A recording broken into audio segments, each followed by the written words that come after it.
What's up guys, my name's Liam and today we're going to be taking a look at the brand new Fnatic special edition of the Lamzu Maya 8K. It's been about 9 months now since I have named the original Maya my #1 go-to main. So how does this stack up against the original, and more importantly, could this be the perfect gaming mouse for you? Let's check it out.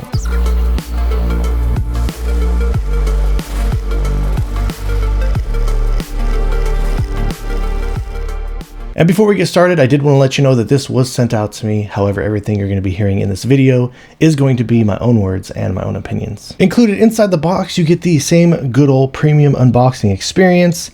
It does come with a manual, some stickers, this premium velvety style carrying case, these rubberized grips. This is a cool looking colorized sticker for the bottom in case you wanted to prevent any hairs or anything getting inside of the mouse itself.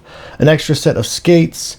This is a USB-C cable, and then here is the 8K receiver that does come included. It does have a rubberized bottom, and here is the lettering on the side. So let's go ahead and throw up the original here, and I'll kind of do some side-by-side comparisons.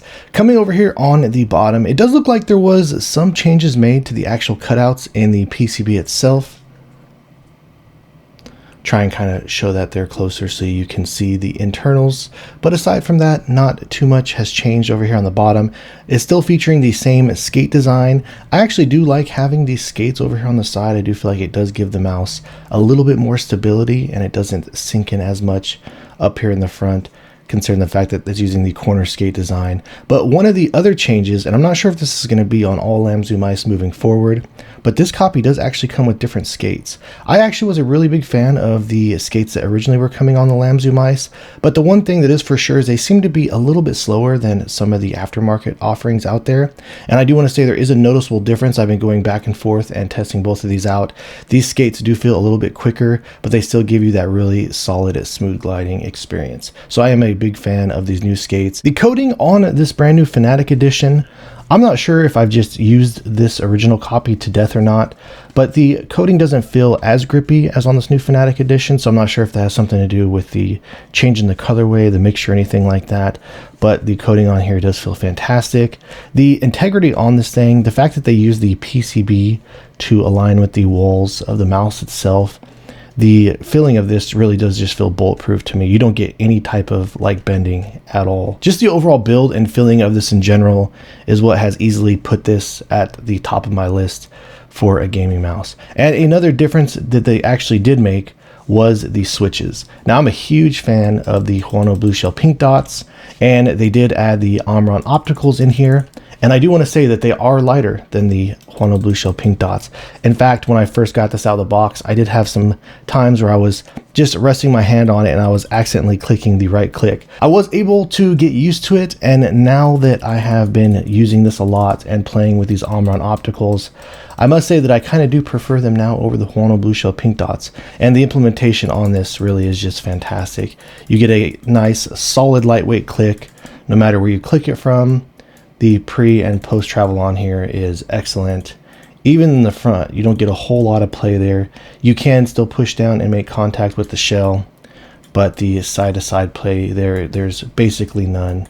They also have made an adjustment to the scroll wheel. One thing that I did see people complain about with the original Maya was that the center scroll wheel was squishy.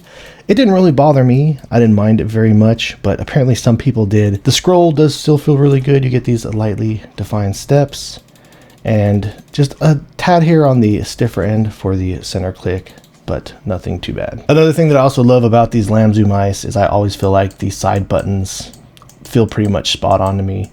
You get hardly any play. The post travel on these is really solid. You hit a nice solid wall back there. You hardly get any wobbling left to right. So side buttons on here still feel as great as the original. So yeah, everything about the feeling of this truly does feel top of the line by my standards. So let's go ahead and drop the click sound test. I will compare it to the original Huano Blue Shell Pink Dots.